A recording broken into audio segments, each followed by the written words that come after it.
Adimen artifiziala eta hezkuntza badagai bat heldu beharrekoa eta hezkuntza komunitatean gainera ardura sortzen duena, izan ere nola integratu daiteke adimen artifiziala modu arduratsu batean hezkuntzan, ezta? Mondragon Unibertsitateko Humanitate eta Zientzien Fakultatean horretan jarri da ikertzaile talde bat eta hain zuzen ere Eguenean Bilbon egingo duten saio batean aurkeztuko dute ekarpen nagusiak jasotzen dituen liburua. Amaia Arroyo Arrasatearrak koordinatu du liburu hori, gurean da Amaia, ongi etorri. Eskerrik asko.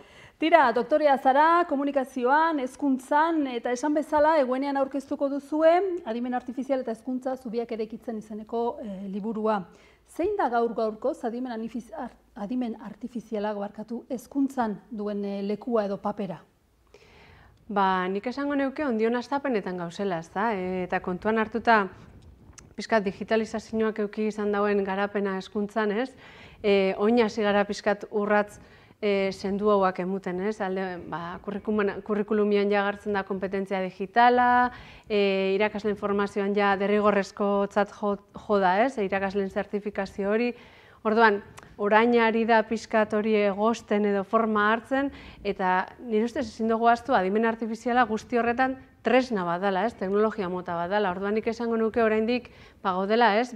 Ia zer gertatzen den, ze leku hartzen dagoen eta ondino espektante esango nuke. Bai, sektore guztietan ez da eragingo du adimen artifizialak zalantzari gabe, baina hezkuntzan kokatzen garenean eta hezkuntzak mundukoak ez garen ontzako guk ulertzeko, zertan eragin dezake adimen artifizialak adibide praktikoetan adibidez? Bai, niri egia da ez nazela teknikoa eta kostatza jat bebai nik asko eta horregatik liburu hau polifonian dagoen da horregatik, ez da? Eta lagundu ez da bebai definizio batera ekartziak, ez da? Eta nik ulertzen dute adimen artifiziala dela, makinek daukien gaitasuna, berez gizakion gaitasunekin lotutako zereginak egiteko. Izan like hizkuntzaren prozesamendua, izan like arazoen ebazpena, izan like ikaskuntza bera, ez? Orduan, egunerakotasuneko adibideak izan daitezke adibidez, Alexa edo Google Home moduko batek hitz egin eitzen dotzau, ez? Eta berak bueltan zerbait ematen dozku. Edo Netflix eta olako plataformatan be, patroiak aurkitze dituzte gure egiteko edo aukeraketan, eta bueltan gomendioak ematen dozku, ez? Hori, hezkuntzara ekarrita izango litzake, adibidez, guk hizkuntza bat ikasten dugunean, praktikatzea ahozkotasuna aplikazio batekin eta berak esatea, berak edo horrek esatea, makinak esatea ondo edo gaizkiari garen, zer daukagun hobetzeko, gomendio horiek. Edo ikaskuntza adaptatiboan oinarritzen diren plataforma batzuk, segun zuk ze bide egiten dozun, nola, ze ebaluazio mota jasotzen dozun, feedbackan arabera, jarduera batzuk edo beste batzuk gomendatzen dizkizu. Orduan bada, berez promesa edo pertsonalizazioa orantz egin dezaken edo, lagundu dezaken tresna bat, ez? Hori, momentuz hortxe dago pixkate promesa edo abia puntua. Hori litzateke erronka, baina dilemak ere badaude eta ez dira txikiak, kasu honetan eta ibilizaretelako kontu honetan, zeintzuk dira dilema nagusiak?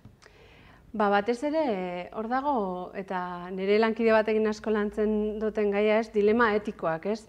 Planteatzen dira, oso potolo jotzen duen gai bada eta askotan diskursoa ez da asko zehazten, baina ez da bakarrik pribatutasun kontua, ez? Ez da bakarrik datuak norenak diren, nork manejatzen duen, bada ere nork daki erabiltzen teknologia hau, nork erabiltzen du, nola erabiltzen da, ez? Azkenean, justizia soziala edo inklusioa edo konpromiso sozialarekin lotutako dilemak ere badaude hor. Eta nik hor badaukat ideia bat, ez? Askotan errepikatzen dutena, eta da, ulertu behar dugu etorkizuneko, orain korporazio handiek manejatzen dute gai guzti hau, ez? Baina etorkizunera begira hezkuntzak badauka hor giltza handi bat, ez?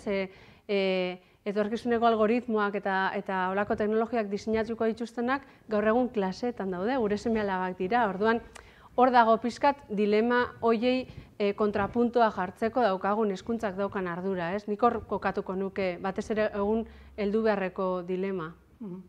Bai, tira, Mondragon Unibertsitateko Humanitate eta Hezkuntza Zientzien Fakultatean esan bezala egin duzu lanketa bat, jaso dituzue, ekarpen nagusiak liburuan eta ibilizarete talde bat.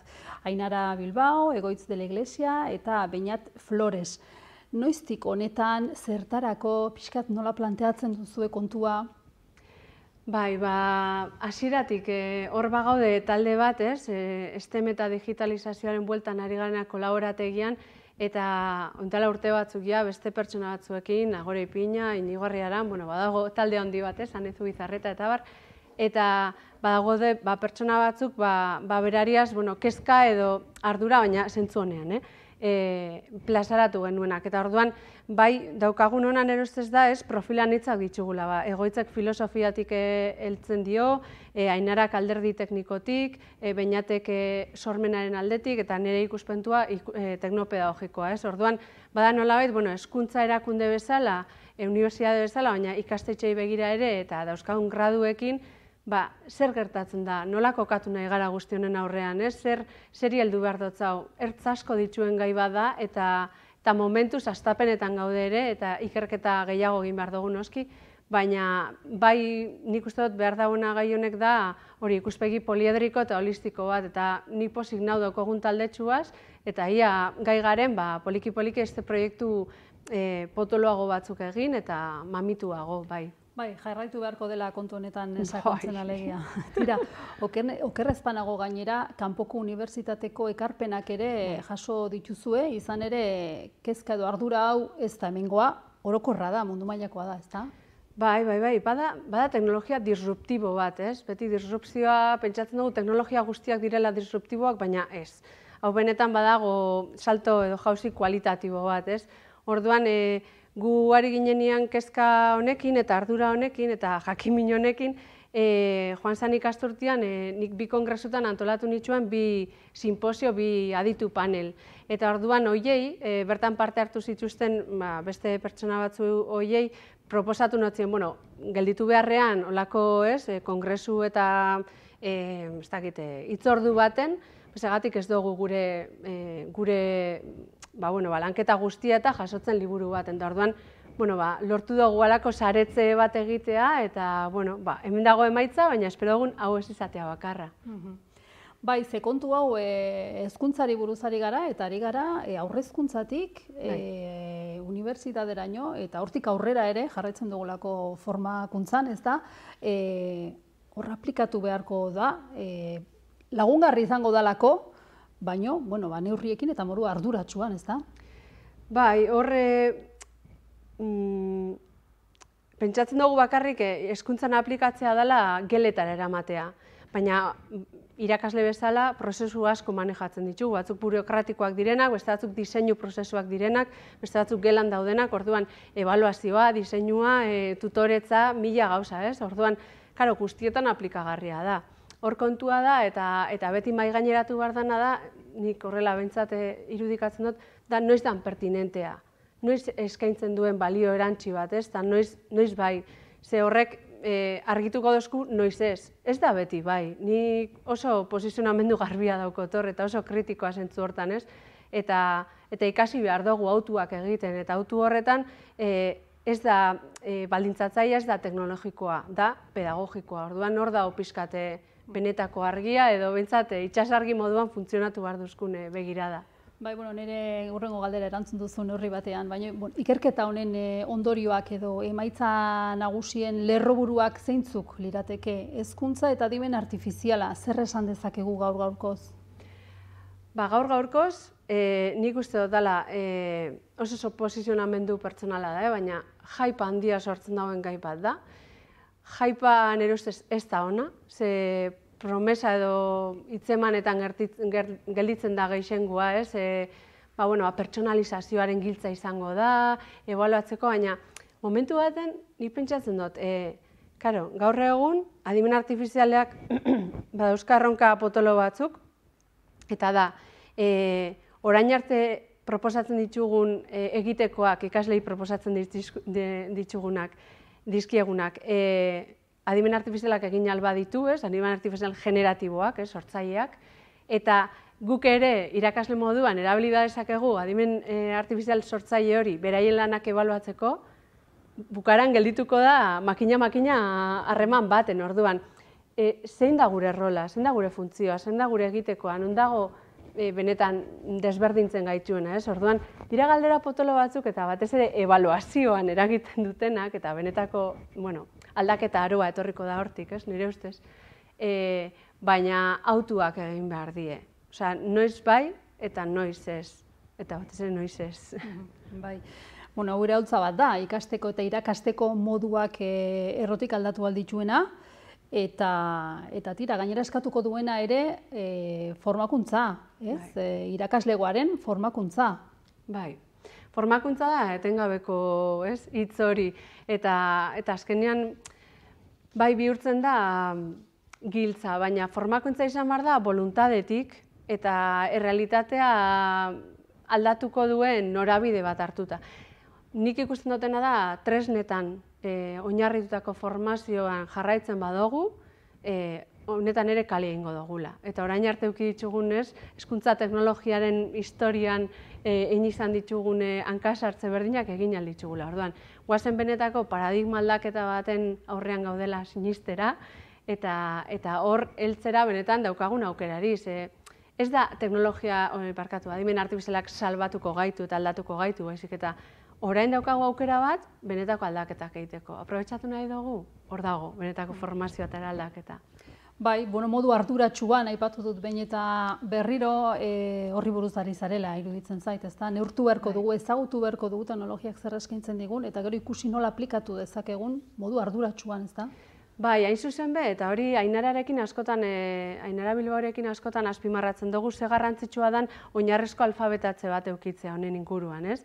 Ze bestela, ez badugu ezagutzen teknologia berariaz minimo bat, ez gara teknikoak, baina minimo bat, oso zaila da benetako erabilera arduratsu kritiko, ez?